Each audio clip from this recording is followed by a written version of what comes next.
So, not too long ago, there was a blog post making the rounds from Square Enix regarding their latest live service, Marvel's Avengers, a game I wasn't interested in before, and am even less interested in now. This lengthy post details the various systems on top of systems necessary for progression, and while reading through this thing, I can actively feel my soul attempting to leave my body. Cosmetic items come in 4 different varieties. Outfits. Outfits are aesthetic only. Vendors are narrative-based store operators which can be found in multiple locations in addition to all the content you can earn or buy with units. Hero challenge cards allow players to earn resources.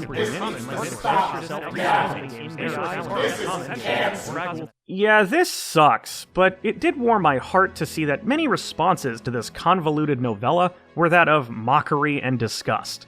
A lot of us are pretty fed up with these elaborate inconveniences designed to tempt further spending on top of the $60 starter price.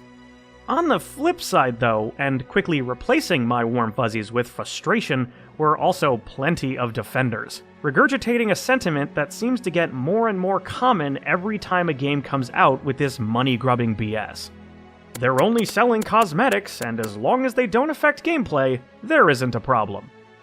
Now look, if you're the type of player that truly does not care about customizing what your character looks like, it doesn't matter to you what outfit or skin your avatar has equipped, all that interests you is becoming more powerful and watching the numbers go up, that is totally fine.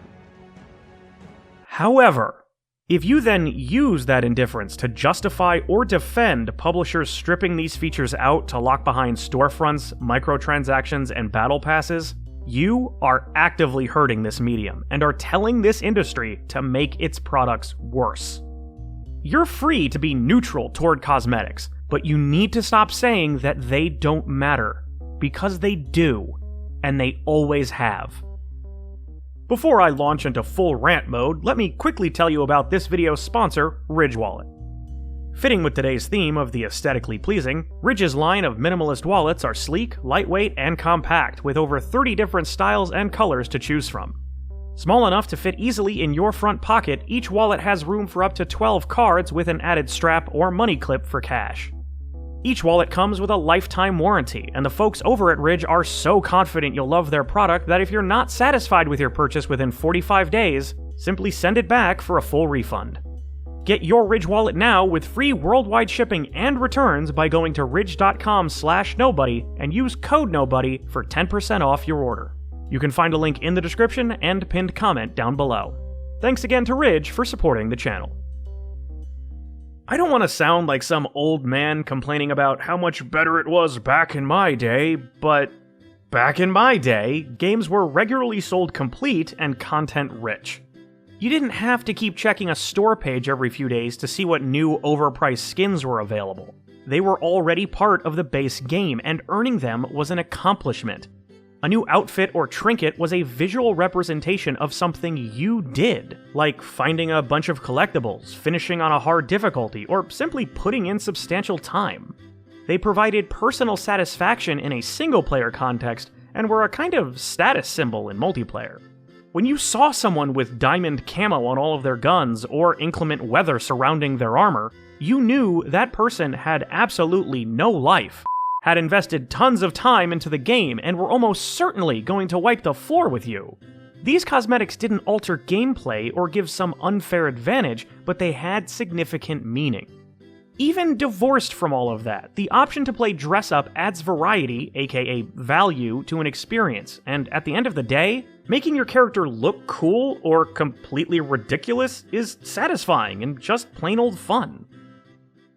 Nowadays, it's often the case that these once meaningful rewards are stripped away and repackaged as a continuous revenue stream via loot boxes or rotating storefront, and while many like myself will call out this practice for the blatant cash grab it is, plenty of others will throw out some variation of the same arguments over and over again to handwave this crap away while declaring the rest of us entitled. The two most common counterpoints are this. First, that selling cosmetics is fine because it doesn't affect gameplay, and second, that development and continued support are expensive, so cosmetic sales are necessary. To address the first point, cosmetics do affect gameplay.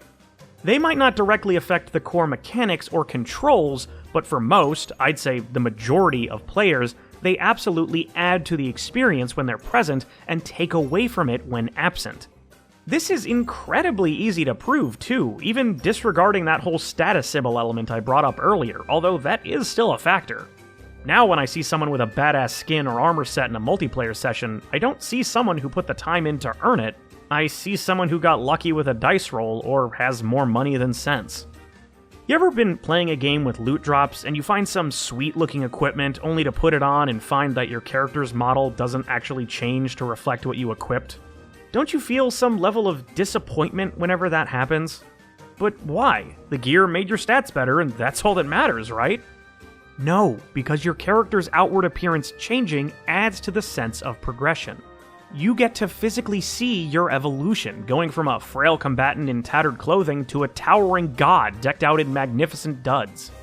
Games don't need a cosmetic progression system to be good, I'm not arguing that, but not having one can definitely make a game weaker. Ghost of Tsushima. Great game, excellent combat, no bullshit business practices, highly recommend it. This game has a bunch of armor sets you can find, each of which has a handful of variations to unlock with upgrades, and you're free to select what kind of hat or face mask our hero Jin wears on top of that. Cool, right? Okay, now let's say all that's gone. Oh, you still find the armor sets, but all they do is tweak stats. Jin himself is left looking exactly the same for Hour 1, Hour 10, Hour 30. Since I recently talked about it on this channel, how about RuneScape? You're always walking past seasoned players dressed head to toe in lavish costumes, no doubt earned over the course of dozens or hundreds of hours. Now, let's pretend everyone looks like this. Doesn't matter what their level is, or that they've maxed out every skill to 99, everyone looks exactly the same. Then there's Dark Souls. You conquered all the bosses, explored each inch of this decaying world, found every weapon and piece of gear to make any build you could possibly dream of, but the whole time you look like this. In each of those examples, does taking away the ability to change your player model suddenly make these games bad? Of course not, they still have plenty of other merits. But it certainly makes them worse, doesn't it? Cosmetics have a profound effect on one's experience and enjoyment, and if it's affecting enjoyment, it's affecting the gameplay. Plus, there's the obvious point that if the masses didn't care about playing dress-up, all these money-making schemes wouldn't be so damn profitable. Publishers know that players value cosmetics and will be tempted to shell out a few extra bucks to stand out from the crowd if it's the only option available. That's why they ripped them out in the first place. Activision or Square Enix acting like they're somehow heroes whenever they decide to only sell aesthetic items is laughably scummy. I urge you not to fall for the spin. Now, I will concede that selling cosmetics is less egregious than selling shortcuts to power or something that gives tangible advantages, but just because it's less bad doesn't make it good. It's all shit. Different degrees of shit, yeah, but shit either way. Games that you have to pay for up front shouldn't be offering any of this garbage for sale, cosmetic or otherwise. And while I'm on the subject, let's move on to that second point I mentioned before, that selling cosmetics is necessary. No, it isn't. Maybe if some small indie dev that was starved for capital needed a constant revenue stream to support themselves, then I could humor the argument, but that's never the case. Ever notice how the games with the most aggressive monetization schemes are the massive AAA releases with record-breaking sales? Call of Duty, Halo, Battlefront, Assassin's Creed, GTA, every single EA and 2K sports title. All of these earn their budget back within a few days from base sales, yet they're stuffed to the brim with microtransactions, season or battle passes, day one DLC, and the list goes on. They do not need the mountains of additional revenue whatsoever, not by a long shot. But Craig, all that money goes to extra development and a constant stream of free updates. Except, it doesn't. Most of the revenue earned goes right into the publisher's pockets, and all these roadmaps of DLC drip-fed over a few years' time is rarely substantial. Halo 5 tried to justify its rec packs by bragging about all the free post-launch support, but it also launched with less features than Combat Evolved, which were then added back in later as quote-unquote new stuff. maybe I'm just not paying attention, but I can't remember the last time a major AAA release had free content supported by microtransactions that was championed as amazing or worthy of fanfare. It's almost as if compromising the integrity of the base experience isn't worth it. I'd much rather pay for substantial add-ons down the road, see the episodes from Liberty City or The Witcher 3. And to bring this whole thing back around to the catalyst of this rant, are any of you going to try telling me with a straight face that in 2020, a game called Marvel's Avengers wouldn't sell gangbusters and make more than enough profit to support additional content? Yeah, I didn't think so. To extend an olive branch, the sale of cosmetic extras does have a place in this industry, and that place is free to play. A game that costs nothing to jump into has to make its money back somehow, and selling costumes, shaders, emotes, whatever is the way to go in that case.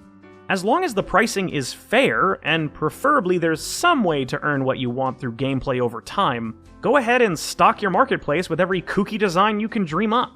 If you make a quality, fun game, I'll happily throw you some dollar bills.